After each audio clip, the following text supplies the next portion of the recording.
Hola, soy Geo. La libertad es uno de los valores más importantes de la humanidad.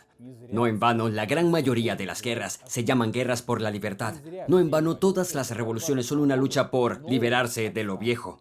Y el encarcelamiento se percibe en nuestra sociedad como un castigo. Incluso hay lugares especiales para esos castigos, las cárceles. Y hoy les hablaré de la prisión más famosa y dura de la historia moderna. Una prisión de la que es imposible escapar. Verán características extrañas del sistema penitenciario estadounidense, los criminales más peligrosos de Estados Unidos y locos intentos de fuga. Todo esto es Alcatraz.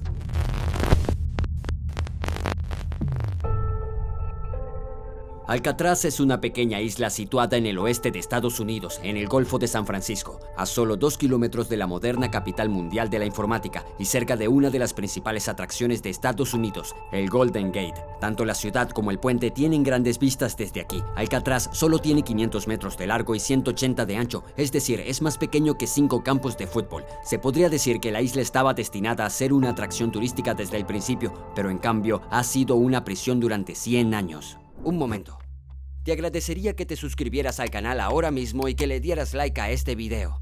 Gracias. Ahora sigamos con el video. En el siglo XVIII, los españoles construyeron el primer faro de la isla, y cuando California pasó a formar parte de los Estados Unidos, hubo una pequeña frontera para vigilar la bahía. Pero resultó que Alcatraz era mucho más adecuado para ser una prisión que para la seguridad. Al principio sirvió como prisión informal. Los soldados que de alguna manera eran provincianos en su servicio eran enviados allí. Durante la Guerra Civil a mediados del siglo XIX se enviaron allí prisioneros de guerra. En caso de que alguien se lo pregunte, Alcatraz luchó en el bando de los Estados del Norte en ese momento, pero nunca participó en un combate real.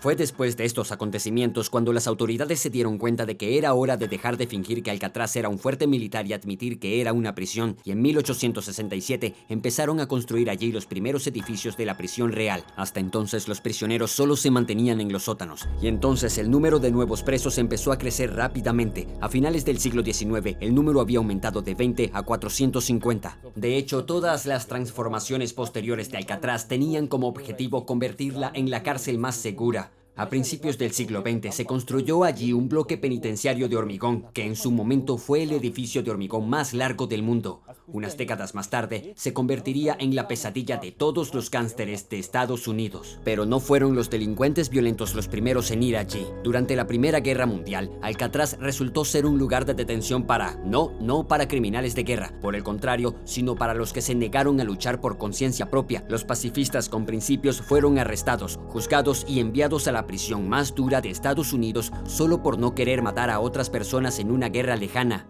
Esto hizo que la isla se hiciera famosa a nivel nacional. Uno de estos prisioneros de conciencia escribió un importante artículo tras su liberación titulado La isla del tío Sam, en el que exponía la brutalidad de todo el lugar. Pero Alcatraz adquirió su verdadera fama en 1934, cuando se convirtió finalmente en la prisión federal para los criminales más peligrosos de Estados Unidos. El año anterior, la isla había sido objeto de una enorme renovación, lo que la convirtió en la reforma penitenciaria más cara de la historia de Estados Unidos. El 11 de agosto, los primeros 137 prisioneros fueron llevados allí. Durante todo el trayecto, fueron esposados en vagones especiales custodiados por 60 agentes del FBI. La mayoría de los delincuentes eran ladrones de bancos y asesinos. El número de detenidos se duplicó después. Alcatraz se posicionó desde el primer día como la peor prisión de la historia. Se creó como castigo para los que ya habían sido castigados. El gobierno esperaba utilizarlo para reducir la ola de delincuencia que arrasó los Estados Unidos en la década de 1930, como si vas a abuchear o intentar escapar, irás a Alcatraz, allí nadie te molestará. Y funcionó. Al cabo de un año, la Oficina Federal de Prisiones informó que Alcatraz no solo proporcionaba un lugar seguro para mantener a los delincuentes difíciles de manejar, sino que también tenía un buen efecto sobre la disciplina en otras prisiones. Todo porque nadie quería ir a Alcatraz. Hubo todo tipo de rumores al respecto, unos más aterradores que otros. Los antiguos reclusos informaron de condiciones inhumanas que ponían a prueba la psique. 3 años después de la apertura, un hombre se suicidó. No voy a dar detalles para que YouTube no restrinja el video, pero puedo decir que las condiciones allí no eran precisamente un pastel, ya que un brutal criminal eligió morir de forma espantosa antes que vivir allí. El basurero de la bahía de San Francisco fue llamado Alcatraz, donde todas las prisiones arrojaban sus manzanas más podridas. Por cierto, Alcatraz albergó a dos de los hombres más peligrosos, el gángster Al Capone y el estafador Victor Lustig. Victor Lustig, a diferencia de la mayoría de los otros reclusos, no era un asesino. Fue enviado aquí por escaparse de la prisión de Manhattan. De hecho, había muchos personajes notables como Machine Gun Kelly, Bert Stroud, Alvin Karpis y muchos otros. Tal vez en el futuro algunos de ellos aparezcan en la columna Historia de la Anarquía. Naturalmente hubo que crear un régimen especial para esos delincuentes empedernidos, y Alcatraz adoptó un enfoque especialmente diligente al respecto. Por un lado, tenía la mayor proporción de guardias por prisioneros. Había un guardia por cada 3 delincuentes. En segundo lugar, todas las celdas eran solitarias, estrechas y con barrotes abiertos, lo que significaba que ningún preso tenía intimidad, ni siquiera durante un minuto, ni siquiera sentándose en el retrete. En tercer lugar, hasta los años 50 existía un estricto código de silencio. A los delincuentes se les prohibía hablar entre ellos en la cantina y en sus celdas. El despertar comenzaba todos los días a las 7:30 de la mañana y las luces se apagaban a las 9:30 de la noche. Y también, por supuesto, los criminales trabajaban, pero a diferencia de la mayoría de las prisiones donde el trabajo era una parte obligatoria del castigo, en Alcatraz se castigaba al contrario, no se trabajaba.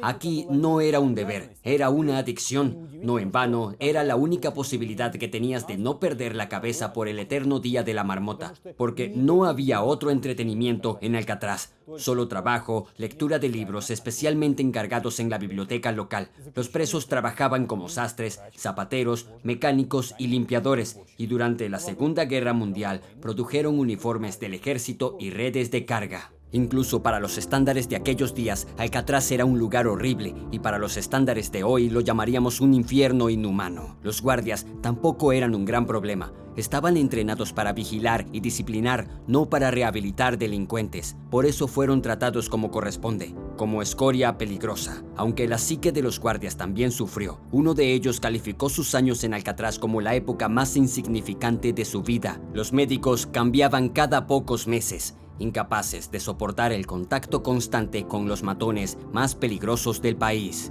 Aunque algunos de los prisioneros no veían nada malo en Alcatraz, algunos argumentaron seriamente que todo estaba bien allí. Estaban especialmente satisfechos con la comida, que era notablemente mejor que en otras prisiones, pero incluso la buena comida tenía una explicación racional. Se suponía que Alcatraz era una prisión de la que era imposible escapar, y en otras prisiones era la mala comida la que solía provocar motines, por lo que la dirección de Alcatraz decidió desde el principio eliminar esta posibilidad. Pero esto era solo un pequeño detalle en un enorme y elaborado sistema de prevención de fugas. Había muchos, desde la ingeniería hasta la organización, pasando por la naturaleza. Los bloques de hormigón se diseñaron de forma que no tocaran la pared real del fuerte con ninguno de sus muros. Eran, nominalmente hablando, edificios separados dentro del edificio para que el prisionero no pudiera cavar indetectablemente a través del hormigón y llegar directamente a la orilla o al techo. Entonces se puso en marcha un mecanismo para abrir a distancia todas las cámaras. Esto ahorraba a los guardias el riesgo innecesario de abrir las celdas una por una con su llave. Todos los cubiertos se contaban cuidadosamente después de las comidas para que nadie pudiera robar nada y utilizarlo como arma. Hubo ocasiones, por supuesto, pero muy pocas. Los propios presos eran trasladados 13 veces al día, y en cualquier momento podría llegar un guardia a la celda y registrarlo todo. Y por último, la tercera razón es natural. Alcatraz es una isla. Hay 2 kilómetros hasta la orilla más cercana. Hay una fuerte corriente oceánica y una agua helada que no se calienta a más de 12 grados ni en invierno ni en verano. Y luego estaban los tiburones, que eran muchos. Todo esto ha hecho que en 29 años de existencia de la prisión no haya habido ni una sola fuga oficialmente exitosa, aunque por supuesto ha habido intentos. Se han realizado un total de 14 intentos de fuga de Alcatraz. Por cierto, eso es mucho. Tal vez no fueran solo las condiciones de detención o las personalidades de los propios bandidos, sino también el hecho de que desde Alcatraz los delincuentes podían ver la costa de San Francisco todos los días. Parecía que el mundo libre estaba a la vuelta de la esquina, pero se le obliga a cumplir una condena interminable en la prisión más dura del país. Así que la idea de escapar era muy natural para muchos de ellos. El primer intento de fuga del que se tiene noticia fue el de Joseph Bowers en 1936. Realmente fue un intento de locura. Dudo que Bowers tuviera algún plan. Un día, durante un turno normal de trabajo, simplemente corrió y caracoleó sobre la valla de malla que rodeaba la prisión. Fue localizado al instante y se le ordenó bajar, pero Bowers ignoró todas las amenazas y órdenes. Siguió subiendo, incluso cuando sonaron los disparos de advertencia, así que los guardias no tuvieron más remedio que disparar a matar.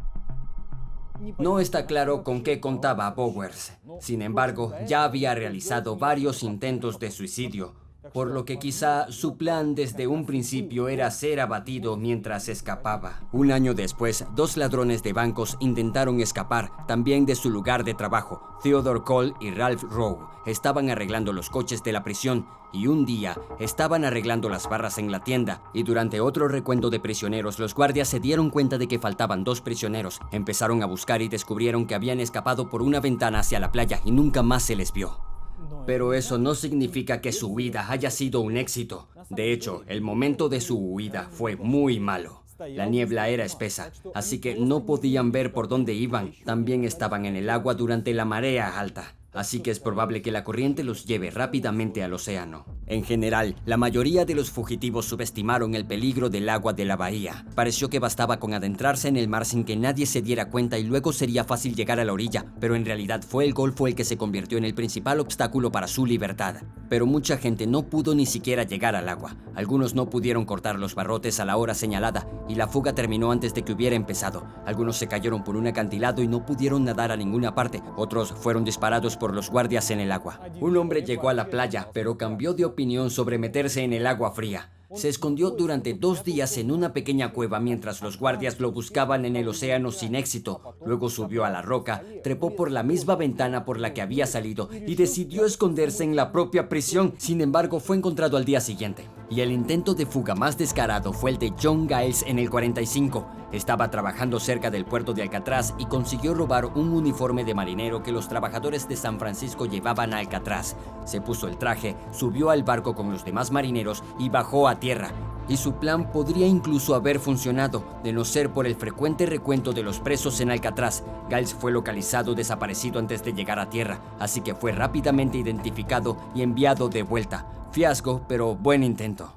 Sin embargo, otros 2 incidentes dejaron una marca mayor en la historia de la prisión. La primera se conoce como la Batalla de Alcatraz, que duró del 2 al 4 de mayo de 1946. Entonces, los 6 prisioneros decidieron no idear un ingenioso plan de sigilo, sino pasar a la acción. Bernard Coy, un ladrón de bancos, fue el autor intelectual. Era un trabajador sanitario de la prisión y podía pasearse por Alcatraz con más libertad que los demás. Coy se dio cuenta de que la jaula de los guardias, donde se guardaban las llaves y las armas, se había alejado de la pared y podía abrirse para intentar entrar. Coy tiene un plan: tomar al guardia por sorpresa, conseguir el rifle y las llaves de la habitación, tomar a los rehenes, escapar al muelle y navegar en un barco. Todo es brillantemente simple. Cuanto menos haya que actuar, menos probable será que algo salga mal. Coy incluso había pasado 2 meses trabajando duro para atravesar los barrotes de la habitación del guardia. Al principio iban a ser 4 personas implicadas en la fuga: el propio Coy, otro famoso ladrón, Joseph Kratzer, Maureen Hubbard y un joven Clarence Carnes. El momento de su huida fue perfecto. Con un solo guardia en el bloque de celdas, William Miller fue atacado y atado. Entonces, Coy se coló en la habitación, cogió el rifle, la pistola y las llaves de las celdas. A continuación, Coy y compañía tuvieron que llegar rápidamente a la entrada del patio. En el camino tomaron como rehén a otro oficial y abrieron varias celdas. A los 3 fugitivos se le unieron otros 2, mientras que los demás prefirieron no intervenir para no aumentar su condena. Por cierto, fue en ese momento cuando Al Capone fue apuñalado en el estómago por negarse a participar en el motín. Los 5 partieron hacia la puerta principal. Y fue entonces cuando el plan se torció. Los delincuentes cogieron un enorme manojo de llaves, pero resultó que ninguna de ellas encajaba en la puerta principal, aunque debería haberlo hecho. La llave de la entrada siempre debía estar en el cuarto del guardia. Entonces, ¿a dónde ha ido a parar? Y es que el agente Miller decidió ese día saltarse las normas por su propia conveniencia y no entregó las llaves del puesto. La llave había estado en su bolsillo desde que comenzó la revuelta. Los delincuentes tardaron en darse cuenta de que los agentes harían bien en registrarlos. Al final encontraron una llave, pero no les sirvió de nada. Intentaron tan desesperadamente abrir la puerta con otras llaves que simplemente rompieron la cerradura. De hecho, en lugar de abrirse paso hacia la salida, los bandidos se encerraron. Ahora tenían 2 rifles, una pistola, 9 rehenes y ninguna posibilidad de escapar. La desesperación reinaba entre los fugitivos. Incluso dispararon al guardia de la torre por alguna razón, lo que solo les delató. Y luego no estaba claro qué hacer con los rehenes. Uno de los presos sugirió matar a todos para que nadie pudiera delatar a los amotinados e irse tranquilamente a sus celdas. Un plan brutal, pero racional. Pero también fracasó. Intentaron disparar a los agentes, pero solo consiguieron matar a uno. Pero no comprobaron quién estaba vivo y quién muerto. Los 3 prisioneros decidieron que el trabajo estaba hecho y volvieron a sus celdas, pero Coy y sus 2 compañeros se quedaron para luchar hasta el último hombre. La administración de la prisión convocó a los marines a la isla y disparó contra uno de los bloques de la prisión con fuego de artillería real. Una lluvia de balas de ametralladora y proyectiles de mortero cayó sobre el edificio. Sin embargo, no surtió efecto. Los butovitas se escondían en el lugar equivocado. Al final, en lugar de un asalto masivo, los marines optaron por una táctica diferente. Empezaron a hacer agujeros en el tejado y a lanzar granadas dentro. Esto se hizo de manera especial para obligar a los prisioneros a retirarse en una dirección bien definida. Al final, Coy y sus cómplices ni siquiera se dieron cuenta de que habían acabado en un callejón sin salida. Solo entonces los guardias atacaron y dispararon a los 3 sin demasiados problemas. Los otros alborotadores tampoco tuvieron tanta suerte. Los guardias supervivientes pudieron identificarlos sin dificultad. Además, incluso durante el motín, uno de los agentes tomó notas identificando tanto a los amotinados como a su líder. Por lo tanto, aunque todos los rehenes hubieran sido asesinados, la investigación habría podido identificar a los responsables. En cualquier caso, fueron juzgados. 2 fueron condenados a muerte y el tercero a cadena perpetua. Solo se salvó por su edad. Solo tenía 19 años en ese momento. Lo curioso es que uno de los amotinados, Moren Hubbard, había presentado una denuncia antes de que intentara escapar, afirmando que había sido condenado sin culpa y que había sido torturado para que declarara. Si no hubiera sido por ese estúpido intento de fuga, Hubbard habría tenido todas las posibilidades de ser absuelto. En total, 3 prisioneros murieron en la batalla de Alcatraz. 2 guardias y otros 14 oficiales resultaron heridos. Una prueba más de que Alcatraz no podía ser tomado por la fuerza bruta, así que el próximo intento de fuga legendaria será muy diferente. Si la primera era más una película de acción, la segunda es una comedia de aventuras como Ocean's 11. Así pues, pasemos al intento más famoso de salir de la maldita isla. Concretamente, en junio de 1962, 16 años después de la batalla de Alcatraz, se trataba de 3 hombres, Frank Morris y los hermanos Senglin. No solo nunca se encontró a los fugados, sino que el ingenio con el que plantearon el plan de fuga fue increíble. Estaba bien pensado hasta el último detalle, y eso, por cierto, no es casualidad. Fue diseñado por Frank Morris y este tipo tenía un coeficiente intelectual de más de 130. Pertenecía al 2% de las personas más inteligentes del planeta. No todos los científicos tienen esa puntuación. Acabó en Alcatraz tras intentar escapar de otras prisiones. Los hermanos Senglin tampoco eran tontos y acabaron en Alcatraz por fugarse. Curiosamente, ninguno de ellos fue condenado por delitos violentos. Morris estuvo involucrado en un robo 2 veces cuando era adolescente, y los hermanos Senglin robaron una vez un banco con una pistola de juguete. Otro hombre, Alan West, iba a huir con ellos, pero un poco más tarde. En general, estas personas no querían llamar la atención. Correr y saltar por un acantilado no era opción. La toma de rehenes no era una opción. El único momento en que hay menos control en la prisión es por la noche, así que se enfrentaron a la difícil tarea de salir de la celda sin ser notados después de la pelea. Pero, ¿cómo hacerlo? Cada celda tenía una rejilla de ventilación que estaba a nivel del suelo. Morris, los Senglin y West consiguieron de milagro sacar unas cucharas de la cantina, las afilaron y empezaron a pelar miga tras miga de hormigón alrededor de los barrotes. Así trabajaron durante meses. Cuando el hormigón cedió, utilizaron jabón, pintura y papel higiénico para hacer una especie de cartón piedra y tapar los agujeros ante la atenta mirada de los guardias. Incluso fueron capaces de fabricar un pequeño taladro con un motor de aspiradora robado. Ahora podían trabajar durante la hora de música diurna. Morris se sentó en su celda destrozando la cachimba como ellos la llamaban, mientras los otros cómplices hacían agujeros en la pared. Tras un par de meses de trabajo duro, los agujeros eran lo suficientemente grandes como para poder salir de la celda, no en el pasillo principal, sino en un pequeño pasillo técnico. No tenía más de 1 metro de tamaño y ningún guardia miraba allí dentro. Pero eso era solo el principio. Bien, la salida de la celda estaba despejada, pero todavía había una forma de salir de la propia prisión y cruzar la bahía. El primer problema se resolvió fácilmente. Habían encontrado una ventana de ventilación por la que podían subir al tejado. La segunda fue más difícil. Los fugitivos no esperaban nadar con seguridad hasta la orilla en el agua helada. Se necesitaba una balsa. Por suerte, Morris había tomado prestada una revista de la biblioteca local, Popular Mechanics, y encontró la manera de hacer una balsa inflable con Macintoshes. Genial, solo queda averiguar cómo hacer uno. No fue difícil conseguir Macintoshes. Era lo único que daban a los prisioneros sin rendir cuentas, pero la balsa tenía que hacerse en algún sitio. No sería conveniente hacerlo a la vista de los guardias, así que montaron un taller justo en el tejado del bloque de la prisión. Para que lo entiendas, el techo de un bloque de celdas no es el mismo que el de una prisión. Imagina un enorme ángel con un contrafuerte en el interior. Aquí, convencionalmente hablando, el techo del bloque de la prisión sería el techo del contenedor, no el del hangar. Pero ¿eran los guardias tan tontos como para no darse cuenta del montón de Macintoshes en el techo? El hecho es que en Alcatraz, como en muchas prisiones de la época, existía una norma tácita según la cual, si los demás presos sabían de un plan de fuga, ayudarían a los implicados aunque no tuvieran intención de escapar. Este fue también el caso esta vez.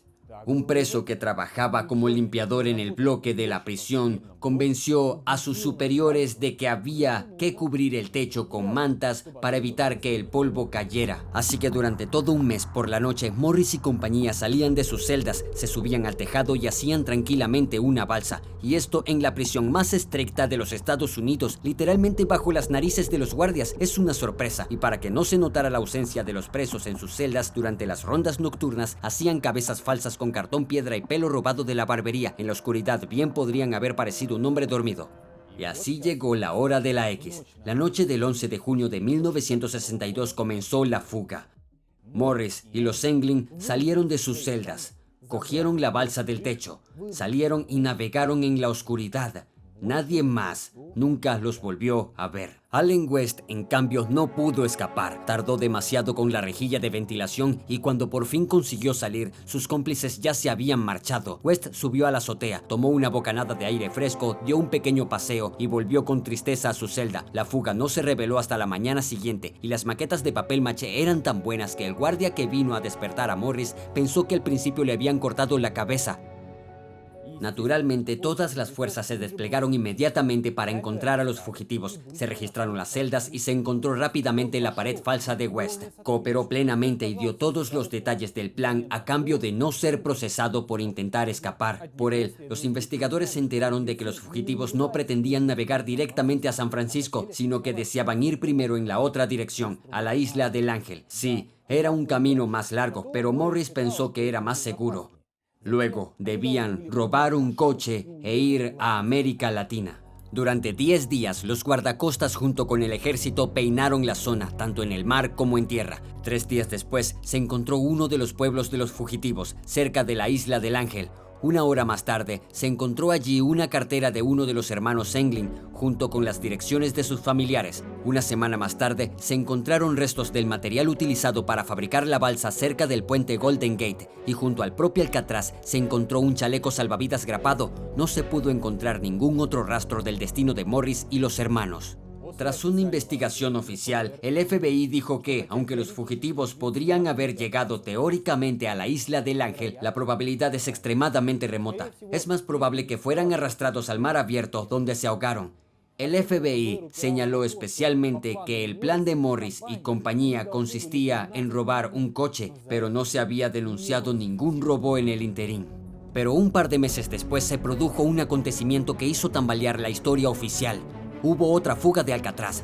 John Paul Scott cortó los barrotes, se cubrió de manteca y se lanzó al agua y consiguió llegar a la orilla por debajo del Golden Gate. Ahí es donde lo encontraron, en un estado semiofórico.